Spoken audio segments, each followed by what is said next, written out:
रसोई से तड़के हुए मसालों की खुशबू आ रही है। अलमारी पर रखा पुराना रेडियो धीरे धीरे कोई भजन बजा रहा है और घर की बड़ी बेटी प्रिया किचन में नाश्ता तैयार करने में अपनी माँ की मदद कर रही है।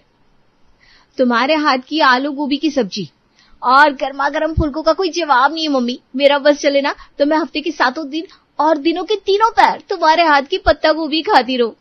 हाय मेरी लाडो रानी, तू ही तो है जो मेरे हाथ का बना खाना 2-2, 3 दिन तक खा लेती है, वरना इस घर में तेरे पापा से लेकर तेरी दादी तक सभी को हर पहर ताजा गरम खाना ही चाहिए।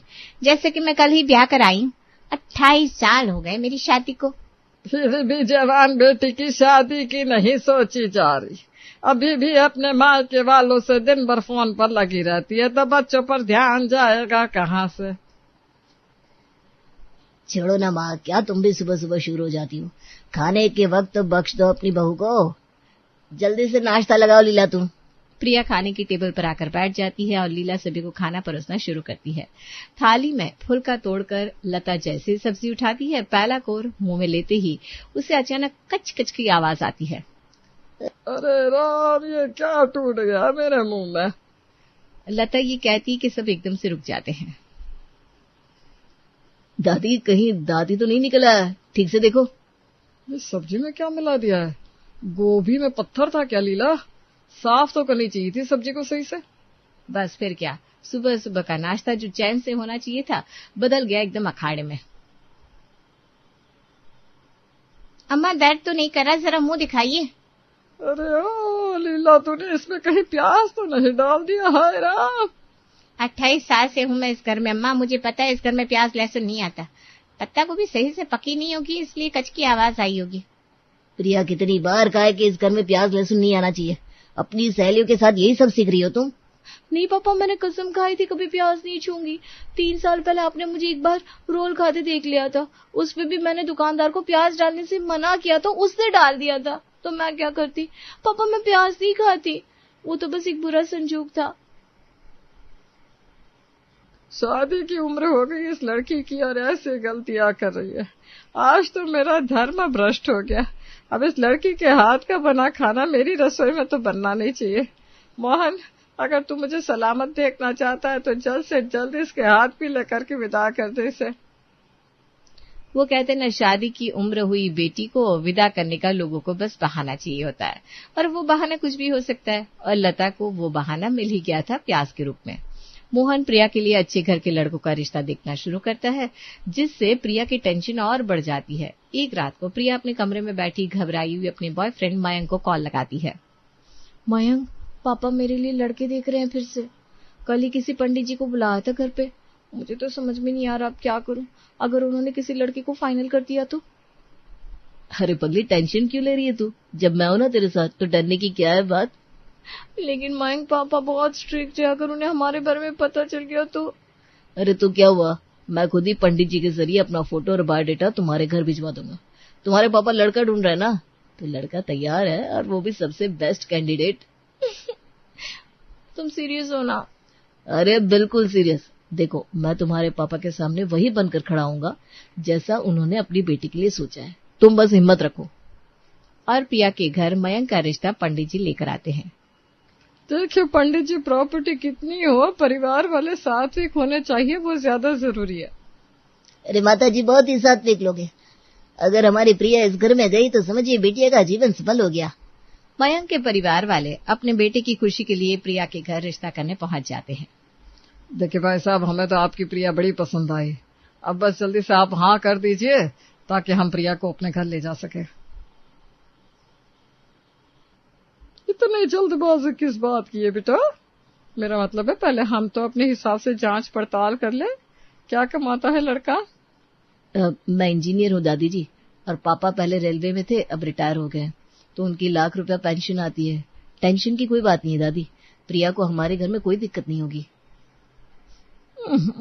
नाश्ते में क्या खा कर आए हो बेटा? बहुत गंदी महक आ रही है।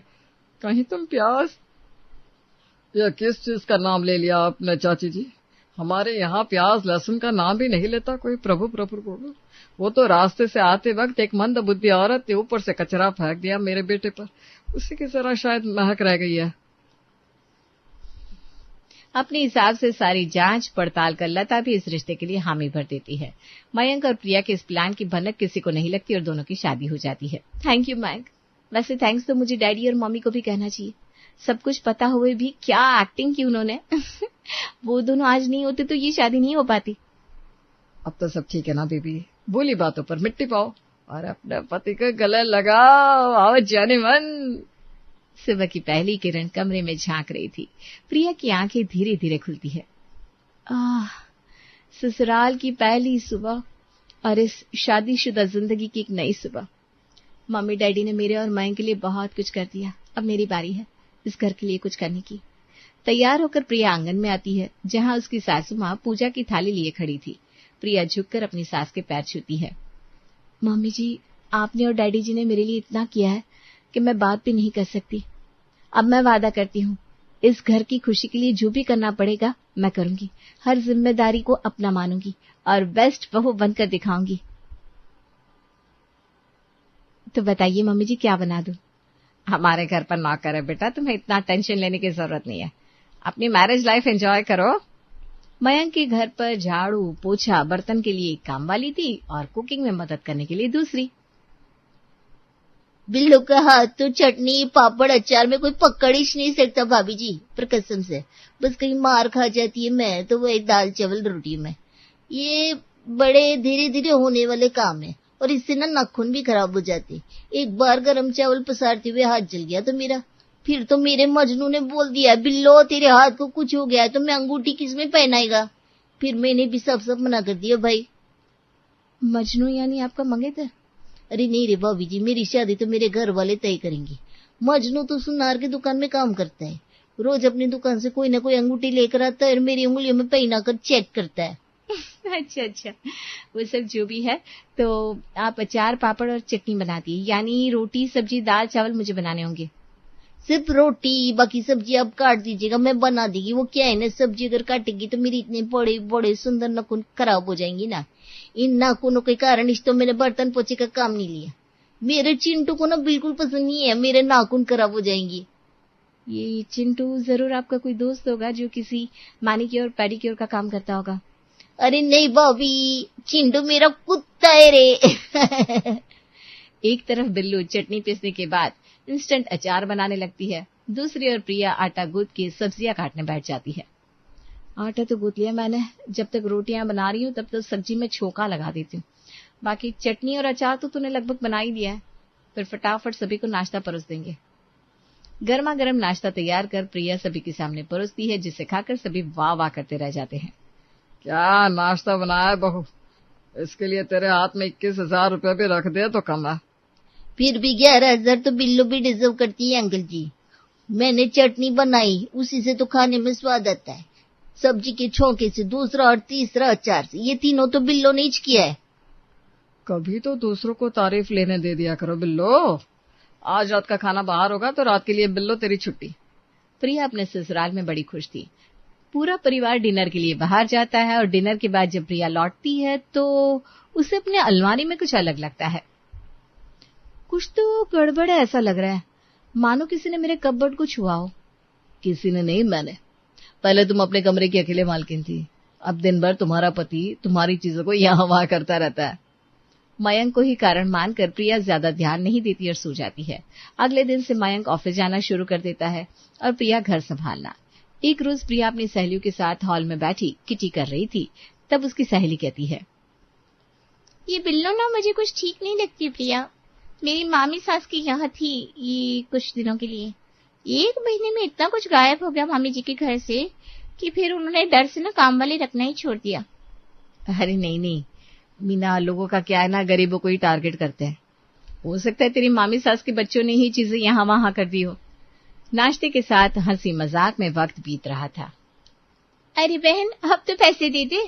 अरे बात तो मैं भूल ही गई, बिस्तर पर ही रख कर आई हूँ। 6,000 दिन है ना, अभी लेकर आती हूँ। प्रिया अपने कमरे में जाती है और बिल्लो को उसके बिस्तर से 6,000 उठाकर अपने पर्स में डालता देख लेती है। तो इसलिए चटनी खिलाई जा रही थी सभी को। बिल्लो, कल से काम पर आने की कोई जरूरत नहीं है। शांति से अपने पर्स से 6,000 रुपए निकाल कर रख दे, और वो पैसे भी जो तूने पहले यहां से गायब किए हैं। जिस दिन हम सब बाहर खाने गए थे उस दिन हमारे पीछे से तू घर पर आई थी ना। मेरी अलमारी देखकर मुझे शक हो गया था, पर मेरी भूल थी कि मैंने तुझसे सवाल जवाब नहीं किया। आप कुछ गलत समझ रही है भाभी। इसके पहले कि मैं सभी को बुलाकर यहाँ तमाशा करूं, अपनी इज्जत बचाकर यहाँ से रफा दफा हो जा।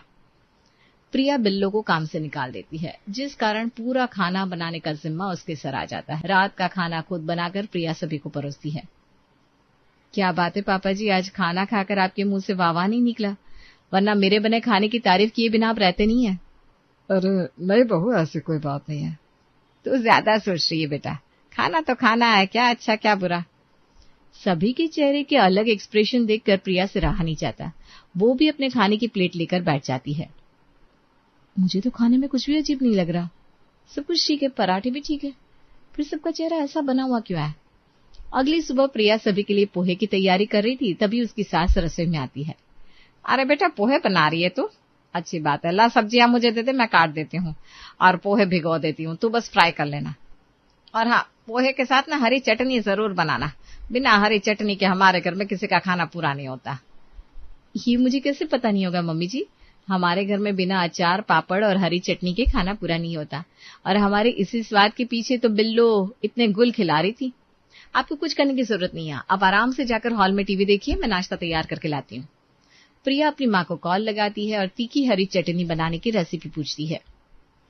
तेरा हाथ तो खुद खाना बनाने में इतना सधा हुआ है बेटा, मुझसे क्या पूछ रही है। तुमसे नहीं पूछू तो और किससे पूछू मम्मी। कल रात को मैंने चटनी बनाई थी और तुम्हें पता है ना मुझे चटनी ज्यादा पसंद नहीं है। अपना बनाया हुआ सारा खाना टेस्ट किया मैंने, सिवाय चटनी के, सब कुछ अच्छा ही था। पर आज सुबह मेरी सास रसोई में आ गई और जिस हिसाब से वो चटनी पर प्रेशर दे रही थी ना, मुझे लगता है कमी चटनी में ही रह गई होगी। इसलिए आप बताओ ना, चटाकेदार टेस्टी चटनी कैसे बनाओ ताकि सब बिल्लू के हाथ की चटनी को भूल जाए। तो फिर तू निकाल 4 तीखी तीखी हरी मिर्च, 2 टमाटर, 2 बंडल धनिया के पत्ते। तेरे घर में सभी अदरक खाते हैं ना, तो अदरक का भी एक टुकड़ा ले ले और सभी को डाल दे मिक्सी में और घुमा दे। प्रिया बिल्कुल वैसा ही करती है। स्मेल तो अच्छी आ रही मम्मी। अब बस इसे परोस देना है ना। अरे नहीं बेटा, अब तो निकाल जरा सा काला नमक, जरा सा सफेद नमक, चुटकी भर अमचूर पाउडर और चुटकी भर भुना हुआ जीरा। इन सबको चटनी में मिला दे, फिर एक नींबू निचोड़ दे, फिर देखना क्या स्वाद आता है। वाह मम्मी, क्या खुशबू आ रही है। ये हरी चटनी तो पोहे को भी पीछे छोड़ देगी। पोहे के साथ चटपटी हरी चटनी ले जाकर प्रिया डाइनिंग टेबल पर परोसती है। अरे वाह, हरी चटनी ला बहू। चटनी की कटोरी में उंगली डालकर महेश जैसे ही थोड़ी सी चटनी चाटता है कि उसकी सारी एक्साइटमेंट खत्म हो जाती है। आप सब मेरी तरफ क्या देख रहे हैं, शुरू कीजिए नाश्ता। जितनी खुशी से प्रिया ने चटनी बनाई थी, उसका आधा एक्साइटमेंट भी उसे किसी के चेहरे पर नहीं दिख रहा था। नाश्ते के बाद प्रिया अपनी माँ को कॉल लगाती है। कुछ फायदा नहीं हुआ मम्मी, चटनी चाटकर डैडी तो उल्टा अपसेट हो गया। अच्छा बेटा, मैं समझ गई। जरूर पुदीने के पत्ते या मूंगफली का इस्तेमाल करती होगी वो बिल्लो रानी। तू भी डाल दे, देख फिर कैसे चटकारे लेकर तेरी बनाई हरी चटनी खाते हैं। इस बार प्रिया ये भी ट्राई करती है और धनिया की चटनी में पुदीने के पत्ते और भुंजी हुई मूंगफली डालकर उसे अच्छे से ग्राइंड कर कद्दू, चने की दाल, चावल, पापड़, अचार और भिंडी की सब्जी के साथ सभी को परोसने के लिए तैयार कर लेती है। सुबह से देख रही हूँ भाभी, आप इतनी घबराई हुई है। इतनी घबराने की बात नहीं है। बिल्कुल है कमला, जब से बिल्लो गई है किसी को खाने में स्वाद ही नहीं आ रहा। पता नहीं ऐसा क्या डालती थी वो खाने में जो मैं नहीं डाल पा रही हूँ। मेरा काम तो झाड़ू पोछा बर्तन का है भाभी, मैंने कभी उसे खाना बनाते देखा नहीं। मैं तो बस अपने काम से काम और मतलब से मतलब रखती हूँ। पर एक बात जरूर कहती हूँ, आपके खाने में ना वो खुशबू नहीं आ रही जो उसके बनाए खाने में आती है। कुछ तो मिस कर रही हैं आप। अब जब कमला ने सिर्फ सुगंध से ही कह दिया था कि खाने में वो टेस्ट नहीं आने वाला, तो खाने वाले लोगों के मुंह चेहरे पर ऐसा एक्सप्रेशन आता कैसे? क्या हुआ मयंक, खाना अच्छा नहीं बना क्या? अच्छा है प्रिया, सब अच्छा है। लगता है मैं आप लोगों को खुश नहीं कर पा रही हूँ। मम्मी जी, कहाँ सोचा था मैंने कि बेस्ट बहू बनूंगी, पर यहाँ मेरे बने खाने को खाकर आप सभी का चेहरा ही उतर जाता है। बिल्लो को वापस बुला लूं क्या? अरे पागल है क्या बेटा, चोर को कौन दोबारा घर पर बुलाता है। खाने में उस चीज की कमी है जिस चीज की कमी हम तुझे पूरी करने को कह भी नहीं सकते, क्योंकि तुझे उसका इस्तेमाल करने की आदत नहीं है ना। जा, तू बेफिक्र हो जा और कुछ खा ले। प्रिया दोपहर में इसी बारे में सोचती रहती कि ऐसी कौन सी चीज है जिसके इस्तेमाल के बारे में प्रिया को नहीं पता। अरे दीदी, मुझे याद आया, लहसुन और प्याज का इस्तेमाल करती थी बिल्लो, पर आपने तो कभी ना लहसुन का तड़का लगाया ना प्याज चटनी में डाला। क्या हरी चटनी में प्याज का इस्तेमाल होता है? ये कैसा कॉम्बिनेशन है? ये तो आज मैं पहली बार सुन रही हूँ। हाँ दीदी, चटनी में बिना लहसुन प्याज की वो स्वाद नहीं आता। जिसे एक बार लहसुन प्याज खाने की आदत पड़ जाए ना, उसे बिना लहसुन प्याज का खाना हजम ही नहीं होता। अच्छा, अब मैं समझी मम्मी जी किस चीज के इस्तेमाल की बात कर रही थी। अरे मुझे क्या पता था यहाँ सभी चटनी में लहसुन प्याज खाते हैं और मेरे कारण बस नहीं खा रहे, क्योंकि मुझे लहसुन प्याज का इस्तेमाल करना नहीं आता। वैसे भी इसमें बुराई क्या है? प्रॉब्लम दादी को थी, मुझे थोड़ी ना है। और कमला से पूछ कर इस बार अदरक, हरी मिर्च और टमाटर के साथ धनिया पत्ते को ग्राइंड कर उसमें प्याज और नींबू का रस डालकर प्रिया तैयार कर लेती है। एक काम कर कमला, तू जरा प्याज काट देना, आज सलाद में भी प्याज दूंगी और सब्जी में भी थोड़े से प्याज को भून कर डाल देती हूँ। वो स्वाद जो सभी मिस कर रहे हैं सभी को खिला ही देते। आज हरी चटनी के साथ जैसे ही प्याज का छौंका लगता है, पूरे परिवार के चेहरे पर वो खुशी लौट आती है जिसका प्रिया को इंतजार था। यार कामिनी, मेरे घर वाले शादी के लिए बहुत प्रेशर डाल रहे हैं। तुम्हें शादी तो करनी है ना मुझसे? हाँ करनी है। मैंने कब कहा मुझे तुमसे शादी नहीं करनी? तुम अच्छी तरह जानती हो कि मैं सिर्फ और सिर्फ तुमसे प्यार करती हूँ, फिर बार बार ऐसे सवाल क्यों पूछते हो? क्योंकि अब अपने घर वालों को संभाल पाना मेरे लिए बहुत मुश्किल हो रहा है। माँ हर तीसरे दिन यही बात लेकर बैठ जाती है कि मैं शादी कब करूँगा। अब तुम ही बताओ, आखिर कब तक टालूं मैं लोगों को? देखो विशाल, ऐसा नहीं है कि मैं तुमसे शादी करना नहीं चाहती। तुम जानती हो ना, अभी मेरी पढ़ाई पूरी नहीं हुई है और जब तक मेरी पढ़ाई पूरी नहीं हो जाती मैं शादी कैसे कर सकती हूँ? मेरे लिए भी तो अपना करियर उतना ही इम्पोर्टेंट है ना। तुम्हारा MBA कंप्लीट हो गया है, लेकिन मेरी पढ़ाई तो अभी बाकी है ना। अरे बाबा, तो कर लो ना शादी। मैं कौन सा 6 महीने का बच्चा हूँ जो तुम्हारी किताबें फाड़ दूंगा। बैड जोक मार के तुम कूल नहीं लग रहे हो विशाल, थोड़ा समझदार बनो। ये स्कूल में पढ़ने वाले 16-17 साल के बच्चों की तरह इमैच्योर बिहेवियर करना बंद कर दो। अरे पापा, कुछ तो समझदारी दिखाओ। ऐसा एजुकेशन कंप्लीट होने से पहले शादी के बारे में बात करना भी बचकाना लग रहा है मुझे। कुछ भी बचकाना नहीं है कामिनी, तुम बस एक बार शादी के लिए हाँ बोल दो। मैं प्रॉमिस कर रहा हूँ, तुम्हारे सारे सपने पूरे करने में मैं तुम्हारा साथ दूंगा। तुम्हारे सपने मेरे सपने, आई प्रॉमिस यू। विशाल, अब ना तुम मुझे फोर्स कर रहे हो, मुझे कुछ ठीक नहीं लग रहा। अरे मैं तुम्हें फोर्स नहीं कर रहा हूँ बाबा, तुम्हें मनाने की कोशिश कर रहा हूँ। देखो, तुम लड़कियां हमेशा हर लड़कों को ब्लेम करती हो ना कि हम नौकरी लगने के बाद लड़कियों को छोड़कर चले जाते हैं। देखो, मैं तो तुम्हारे सामने आया हूँ ना, रिक्वेस्ट कर रहा हूँ, शादी कर लो मुझसे। और तुम हो कि नखरे दिखा रही हो। मैं नखरे नहीं दिखा रही हूँ विशाल, मैं बस तुमसे थोड़ा सा टाइम मांग रही हूँ ताकि मैं अपनी एजुकेशन कंप्लीट कर सकूँ। मुझे भी तो अपनी लाइफ में आगे बढ़ना है ना। तुम नहीं चाहते कि तुम्हारी वाइफ अपनी पढ़ाई पूरी करे, अपने सपने पूरे करे? मैं चाहता हूँ। मैं अभी तो तुमसे यही कह रहा हूँ ना कि मैं वादा करता हूँ तुम्हारे हर सपने को पूरा करने में तुम्हारा साथ दूंगा। लेकिन अभी तो शादी के लिए मना मत करो प्लीज़। और जब हम दोनों साथ होंगे ना, तो तुम देखना सब कुछ कितना आसान हो जाएगा, सारी प्रॉब्लम्स खत्म हो जाएंगी। विशाल के बार बार समझाने पर अंत में कामिनी हार मान लेती है और विशाल की शादी के प्रपोजल को स्वीकार कर लेती है। शादी के बाद, अरे विशाल, तू तो बड़ी तारीफ करता था इस कामिनी की, बड़ी सुंदर है, संस्कारी है। यही संस्कार है इसका। क्या हो गया माँ, ऐसी बातें क्यों कर रही हो? कुछ कहा क्या कामिनी ने? अरे कहेगी क्या, 2 पैसे की अकल तो है नहीं इसके अंदर। सुबह सुबह मैडम बैग चमकाते हुए किताब उठाकर चल देती है अपने कॉलेज की तरफ। सास ससुर की तरफ उसकी कोई जिम्मेदारी बनती है कि नहीं? अरे और तो ये क्या करेगी हमारे लिए, एक कप चाय तो आज तक बनाकर इसने पिलाई नहीं। अरे माँ, आप ना बिना बात ही नाराज हो जाती हो। अभी नई नई शादी है, धीरे धीरे समझ जाएगी। और उसने आपका कोई काम करने से इनकार तो नहीं किया ना? ठीक है, मैं उसे समझा दूंगा, वो बना दिया करेगी आपके लिए चाय। आप ना टेंशन ना लो। कामिनी, माँ ना थोड़ी सी नाराज हो रही थी।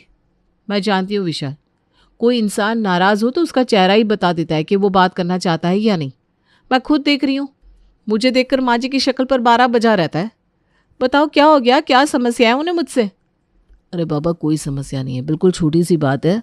बात बस इतनी सी है कि माँ ये चाहती है कि तुम अब बहू बनकर हमारे घर आ गई हो, तो बहू वाली 1-2 छोटी मोटी ड्यूटीज़ भी निभा लिया करो। अच्छा, और क्या होती है वो बहू वाली ड्यूटीज, मुझे भी तो पता चले। अरे यही कि सुबह उठकर नहा धोकर मंदिर में दीपक जला दिया करो, माँ बाबू जी के लिए चाय बना दिया करो। ये सब तो तुम जानती होगी ना, तुम्हारी भाभी भी तो ये सब करती होगी ना। हाँ विशाल, मेरी भाभी ये सब करती है, लेकिन मेरी भाभी एक हाउसवाइफ है। पूरा दिन घर में रहती है, घर को मैनेज करना, मम्मी पापा भैया सबका ध्यान रखना, यही उनका काम है।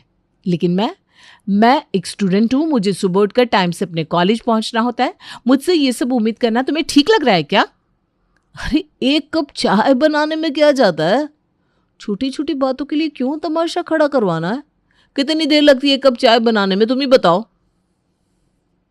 विशाल तुम ठीक ही कह रहे हो, एक कप चाय बनाने में ज़्यादा देर नहीं लगती, लेकिन मैं इतना समझ गई हूँ कि ये सब चाय पर रुकने वाला नहीं है। अभी तो बस शुरुआत है, आगे आगे देखो होता है क्या। ठीक है विशाल, अगर तुम्हें लगता है कि एक कप चाय बनाने से ये प्रॉब्लम सॉल्व हो सकती है तो मुझे एक कप चाय बनाकर देने में कोई दिक्कत नहीं है। माँ जी से कहना मैं कल से चाय बनाकर दे दिया करूँगी, वो नाराज़ ना हो। अगले दिन कामिनी चाय बनाकर अपनी सास के सामने ले जाती है। माँ जी, आपकी चाय बनाकर टेबल पर रख दी है मैंने, मैं कॉलेज के लिए निकल रही हूँ, मुझे देर हो रही है। अरे बहू, ये क्या तरीका होता है भाई? ऐसे सूखी सूखी चाय सास ससुर के सामने ला कर रखी जाती है क्या? थोड़ी देर पहले उठा करो बेटा, और चाय नाश्ता तो कम से कम बना ही दिया करो। बाकी तो पूरा दिन तुम्हारी सेवा सत्कार करने के लिए हम यहाँ है ही। माँ जी, आप ऐसा क्यों कह रही हैं? मैं कहीं घूमने तो नहीं जा रही हूँ ना। कॉलेज में मुझे समय से पहुँचना बहुत ज़रूरी होता है, इसीलिए मैं सुबह थोड़ा जल्दी में होती हूँ। अच्छा, तो ये बात है। ठीक है बहू, कोई दिक्कत नहीं। आज से शाम को कॉलेज से लौटने के बाद तुम आराम से रात का खाना बना दिया करना। रात में तो तुम्हें कोई जल्दी नहीं रहेगी ना। सास की बात सुनकर कामिनी उनकी बातों का इशारा बहुत अच्छी तरह समझ जाती है और अपना बैग उठाकर कॉलेज की तरफ निकल जाती है। शाम के समय कामिनी अपने कमरे में बैठकर अपने कॉलेज के नोट्स तैयार कर रही थी, तभी विशाल उसके कमरे में आता है। अरे यार, मम्मी ने तुमसे कुछ कहा था क्या? विशाल, तुम समझाओ ना मम्मी को। वो कह रही है कि मैं सुबह नाश्ता बनाकर जाया करूँ, शाम को आकर डिनर बनाया करूँ। यार, मुझे अपने नोट्स प्रिपेयर करने हैं, पूरा टाइम किचन में दे दूंगी तो पढ़ाई कब करूंगी? तुम भी ना कामिनी, छोटी छोटी बातों को कितना बड़ा बना लेती हो, फिर खुद भी उस पर लग जाती हो और बाकी सबको भी परेशान करती हो। अरे यार, अभी कौन सा तुम्हारा एग्जाम है जो तुम अभी से इतना पढ़ाई कर रही हो? एग्जाम में इतना टाइम है, आराम से कर लेना ना पढ़ाई। और कौन सा तुम छोटी बच्ची हो कि साल भर ए फॉर एप्पल पढ़ोगी और तुम्हें एप्पल लिखना आएगा? टाइम कितना लगता है खाना बनाने में? अभी नई नई शादी है, थोड़ा सा माँ को खुश कर दोगी तो क्या बिगड़ जाएगा? तुमने वादा किया था ना विशाल कि तुम मेरी पढ़ाई ठीक से हो, इस बात का पूरा ख्याल रखोगे, लेकिन कुछ भी नहीं हो पा रहा है। घर का माहौल इतना नेगेटिव है कि मैं चाह कर भी नहीं पढ़ पा रही हूँ। सुबह कॉलेज के लिए निकलने से लेकर शाम को थक कर कॉलेज से लौटने तक जब भी मैं तुम्हारी मम्मी का फेस देखती हूँ ना, उनकी शक्ल पर ऐसे एक्सप्रेशंस होते हैं जैसे कि मैं कहीं से मटर गश्ती करके वापस आ रही हूँ। अरे उन्होंने पूरा दिन घर में रहकर बहुत मेहनत मजदूरी करी है। इसी नेगेटिविटी से बचने के लिए मैं अभी शादी नहीं करना चाहती थी, लेकिन तुमने मुझे फोर्स किया और अब तुम इतने कूल बनने का नाटक कर रहे हो ना, जैसे कि तुम्हें इन सब बातों से कोई फर्क ही नहीं पड़ता। देखो कामिनी, अभी मैंने तुम्हें समझाया था ना कि तुम ओवर रिएक्ट बहुत जल्दी कर जाती हो। अरे छोटी छोटी बातें हैं, इनको इतना बड़ा क्यों बना रही हो? और दुनिया की ऐसी कौन सी सास है जिसको एफर्ट करके बहू खुश करने की कोशिश नहीं करती? तुम भी थोड़ी कोशिश कर लोगी तो कुछ बिगड़ेगा नहीं, एक बार ट्राई करके तो देख लो। कामिनी को समझ में आ गया था कि विशाल को मामले की सीरियसनेस समझ में नहीं आ रही है, या फिर वो ना समझने का झूठा नाटक कर रहा है। सुन बहू, विशाल के ना गांव में मौसी रहती है, उनके यहाँ शादी है। तुझे और विशाल को ही वहाँ जाना होगा। 2-3 दिन का समय तो लग ही जाएगा। मम्मी जी प्लीज़, मैं नहीं जा पाऊंगी। आप सब लोग चले जाइए, मैं अकेले मैनेज कर लूँगी, मुझे कोई दिक्कत नहीं है। ये देखो, महारानी को छूट चाहिए, इसलिए फट से अकेले रहने को तैयार हो गई। मैंने कहा ना तुम और विशाल ही शादी में जाओगे, मैं और तुम्हारे बाबूजी नहीं जा रहे हैं। बाबूजी की तबीयत थोड़ी ऊपर नीचे हो रही है, ऐसे में उन्हें गांव का माहौल सूट नहीं करेगा। माँ जी, मेरी बहुत इंपॉर्टेंट क्लास चल रही है, मैं इस समय अपनी क्लास मिस नहीं कर सकती। अगले महीने मेरे सेशनल एग्ज़ाम्स होंगे। प्लीज़ विशाल, तुम कुछ बोलो ना। अरे कामिनी, पढ़ाई लिखाई अपनी जगह है, लेकिन दुनियादारी भी तो निभानी पड़ती है ना। और देखो, मैंने भी तो पढ़ाई करी है, ऐसे किताबी कीड़ा बनने से कुछ नहीं होता। और 2-4 नंबर ऊपर नीचे आ भी जाएंगे तो क्या फ़र्क पड़ जाएगा। चलो पैकिंग कर लो और कुछ खरीदना हो तो मुझे बता दो, हम लोग बाजार चलते हैं, चल कर ले आते हैं। कामिनी की कही हुई बातें जैसे घर में किसी को ना सुनाई दे रही थी ना समझ में आ रही थी। उसकी मर्जी के खिलाफ विशाल उसे शादी में लेकर पहुंच जाता है। धीरे धीरे दिन गुजरते जा रहे थे और अब विशाल की माँ सुजाता का एक नया फरमान जारी हो गया था। देख बहू, लगभग साल भर होने जा रहा है तेरी शादी को। अब बच्चे के बारे में सोचना शुरू कर दे। अगर अभी नहीं हुआ ना तो बाद में सिर्फ डॉक्टरों के चक्कर ही काटने पड़ेंगे और कुछ नहीं। बड़े बुजुर्ग कभी भी बच्चों के बुरे के लिए नहीं कहते, इसीलिए उनकी बातों को हमेशा ध्यान से सुनना चाहिए। विशाल, अभी तक तो तुम्हारी मम्मी को घर के काम, खाना बनाना, इन्हीं सब चीज़ों से दिक्कत होती थी, लेकिन अब तो उन्होंने एक नया राग अलापना शुरू कर दिया है। उन्हें मुझसे बच्चा चाहिए। तुम कुछ समझाते क्यों नहीं अपनी मम्मी को? मेरी तो कोई बात जैसे उन्हें समझ में ही नहीं आती। अरे कामिनी, तुम भी ना मम्मी की कही हुई हर बात को सिर्फ नेगेटिव वे में ले जाती हो। देखो, मम्मी हमारा बुरा तो चाहती नहीं, और तुम्हें पता है मम्मी बस तुमसे इतना चाहती है कि तुम एक बार बच्चे के बारे में सीरियसली सोच लो, और बच्चों की चिंता करने की तुम्हें बिल्कुल भी ज़रूरत नहीं है। मम्मी है ना, पूरी जिम्मेदारी मम्मी उठा लेगी। बस तुम्हें तो उनकी गोद में डिलीवर करके दे देना है बच्चा। विशाल की बातें सुनकर अब तो कामिनी का दिमाग घूमने लगा था। उसे अब अपने शादी के फैसले पर भी अफसोस होने लगा था। बहुत अपसेट हूँ मैं यार। अब तो मुझे ऐसा लगने लगा है कि मैंने ये शादी करके बहुत बड़ी गलती कर दी है। मैं सबको यही बोलती हूँ, मत करना शादी, एक बहुत बड़ा ट्रैप है ये। क्या बात होगी, तू तो विशाल से बहुत प्यार करती थी ना, फिर ऐसी बातें क्यों कर रही है? ऐसी बातें ना करूँ तो क्या करूँ यार? तुझे पता भी है मेरे घर में क्या चल रहा है। विशाल की मम्मी अभी तक तो मुझसे खाना बनवाने और बहू की जिम्मेदारियां निभाने के लिए ही कहती रहती थी, लेकिन अब उन्होंने एक नया नाटक शुरू कर दिया है। अब उन्हें मुझसे बच्चा भी चाहिए। अब तू बता, मैं अपनी पढ़ाई पर फोकस करूं या बच्चा पैदा करूं? ये सारी बातें मैंने विशाल से शादी से पहले बहुत क्लियरली कहती थी, लेकिन उस समय तो विशाल सिर्फ यही कहता था, एक बार शादी हो जाए उसके बाद में सब कुछ मैनेज कर लेगा। अब देख ले, ऐसे मैनेज कर रहा है वो। अरे यार, तू भी ना बिना बात छोटी छोटी बातों पर परेशान हो जाती है। ठीक है, तो कह रही है तेरी सास, बच्चा करने के लिए कह रही है, तो तू कर लेना बच्चा। देख, बड़े बूढ़ों की बात को ना इनकार नहीं करते। सहेली की बात सुनकर कामिनी वापस अपने घर आ जाती है। इस बात को कुछ दिन बीते थे कि कामिनी आकर अपनी सास को अपनी प्रेगनेंसी की गुड न्यूज़ सुना देती है। अरे बहू, आज तूने इतनी बड़ी खुशखबरी सुनाई है कि मेरा तो दिल कर रहा है बस सड़क पर जाकर नाचना शुरू कर दूं। मुझे तो सोच सोच कर इतनी खुशी हो रही है कि मेरे घर भी नन्ना मुन्ना बाल गोपाल आएगा, छम छम करके मेरे आंगन में घूमेगा। हे राम, मैं खुशी से बावली ना हो जाओ कहीं। अरे मम्मी रुक जाओ, अभी कल ही नहीं आने वाला है आपका बाल गोपाल, 9 महीने का समय लगेगा। और हाँ, ऐसे ही नहीं दादी बनने का सुख मिलने वाला, आपको थोड़ी मेहनत करनी पड़ेगी। अरे तो मैं कौन सा मेहनत करने से पीछे हट रही हूँ। विशाल बिल्कुल ठीक कह रहा है बहू, अब तुझे अपना खास ख्याल रखना है। और देखिए, काम वाम का टेंशन लेना बिल्कुल छोड़ दे तू।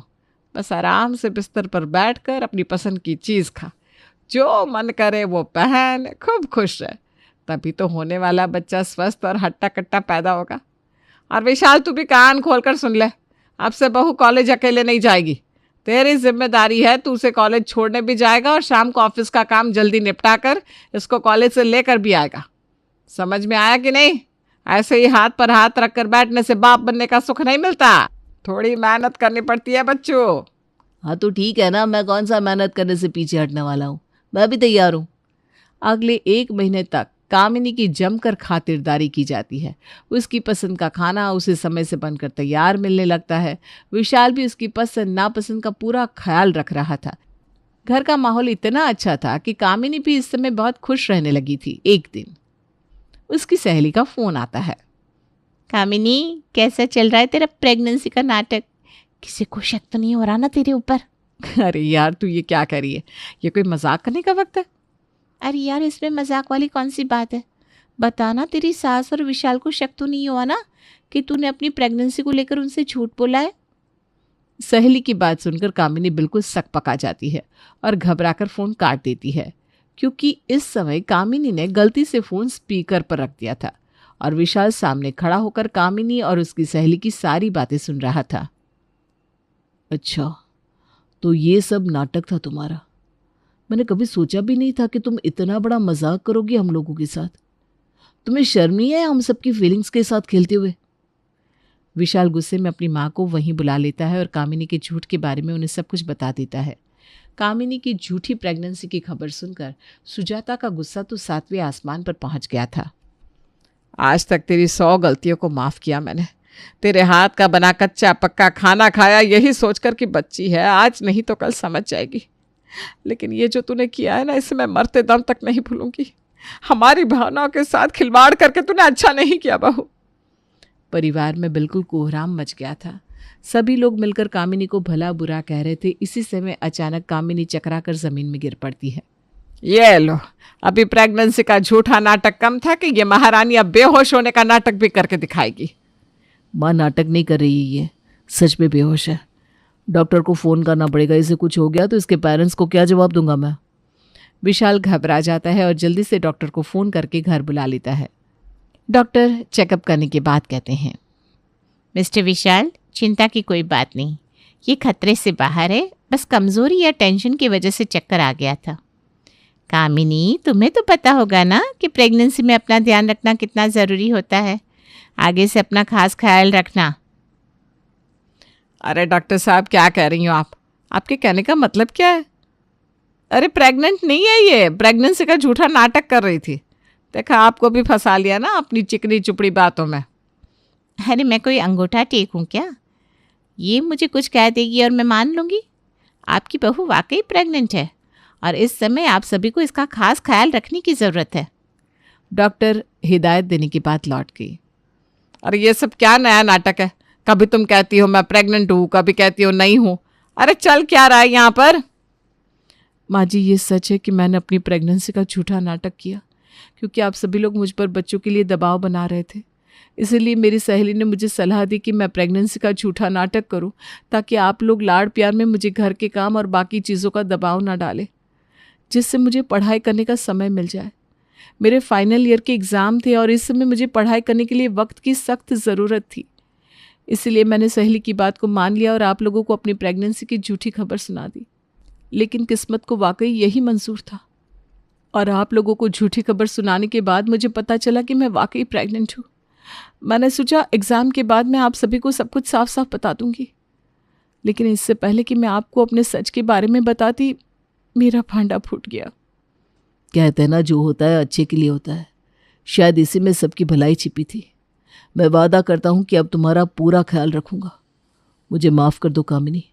वाकई शादी के बाद मैंने तुम्हारी पढ़ाई और हर इच्छा का गला ही घोंटा है, लेकिन अब मैं एक अच्छा पिता बनने की पूरी कोशिश करूँगा। झूठी प्रेगनेंसी की आड़ में बड़ी आसानी से कामिनी ने अपने एग्ज़ाम्स की तैयारी कर ली थी और फाइनल ईयर के एग्ज़ाम्स देने के बाद उसका MBA भी कंप्लीट हो चुका था। बच्चे के जन्म के बाद कामिनी ने नौकरी ज्वाइन कर ली थी और इस बार उसे बच्चे के पालन पोषण और नौकरी के लिए परिवार की तरफ से पूरा सहयोग मिल रहा था।